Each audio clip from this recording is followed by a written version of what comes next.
Good Morning Business, l'édito.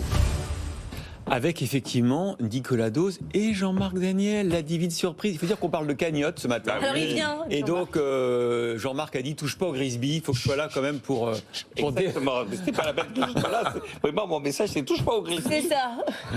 Nicolas, c'est quoi cette cagnotte de 18 milliards de l'assurance chômage? Sur 18 milliards 2023 à 2025, c'est une prévision, ça veut dire que le marché de l'emploi s'améliorerait de manière à peu près continue. La grande question qu'on se pose ce matin, c'est parce qu'en tout cas, il y avait de l'excédent l'an dernier, il y aura de l'excédent cette année. On sera au-delà de 4 milliards d'euros, 4,4, c'était 4,3 en 2022. Donc qu'est-ce qu'on fait de l'argent? Toujours la même chose. Alors, on va être honnête, personne n'a osé encore prononcer le mot de cagnotte. Vous avez 4 possibilités. Soit, eh bien, s'il y a des excédents, il est temps de désendetter ce régime d'assurance chômage, qui quand même cumule à plus de 60 milliards d'euros de dettes désormais, notamment gonflées par l'effet Covid, évidemment. Il y a pratiquement 20 milliards d'euros qui sont dus au Covid. C'est un peu la position des partenaires sociaux, qui en théorie sont encore les gestionnaires du système. Ils disent on va désendetter l'assurance chômage, puisqu'il y a de l'argent pour ça. C'est une position assez cohérente. Il y a une deuxième solution, c'est on se dit je vais faire des réserves pour la soif, parce qu'on ne sait jamais qu'est-ce que va faire le marché de l'emploi de demain, est-ce qu'il va se retourner ou pas. Et il y a une troisième solution, c'est la cagnotte. Et ce qui est dingue, c'est que, sans prononcer le mot, c'est la position du gouvernement. Il se dit, écoutez, puisque l'Unédic se porte pas si mal que ça, et c'est normal. Inflation, hausse de salaire, marché de l'emploi égale des cotisations qui montent et des dépenses qui baissent. En plus, la réforme quand même de l'assurance chômage a participé à l'amélioration des comptes. Eh bien, Olivier Dussopt ne cache pas qu'il considère qu'on pourrait peut-être demander à l'Unédic d'augmenter sa participation au budget de France Travail. La fameuse loi plein emploi. Et en plus, le sujet sera probablement sur la table lors de la prochaine convention Unédic. Et l'État, vous savez, a repris la main.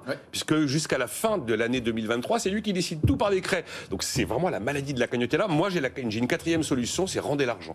Normalement, dans un système d'assurance... normalement, dans un système d'assurance, si la sinistralité recule, eh bien, les primes baissent. Jean-Marc, il faudra vous passer sur le corps pour utiliser cette cagnotte.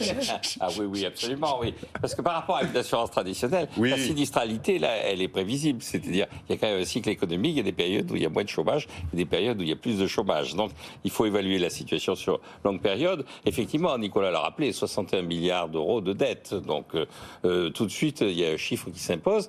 Alors, après, les projections, d'ailleurs, faites par l'instance dirigeante de l'Unédic, consistent à utiliser ça pour se désendetter. Ce qu'il projette, c'est de réduire la dette à un peu plus de 40 milliards, 42 milliards à l'horizon 2025.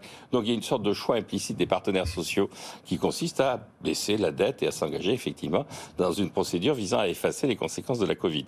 Alors je ferai quand même 2 remarques très rapides. La première, c'est ce qui est intéressant, c'est la position du gouvernement qui vient de claquer quand même un peu plus de 6 milliards pour les fonctionnaires. C'est-à-dire, on veut bien cogner sur les chômeurs, mais on continue à alimenter le revenu des fonctionnaires.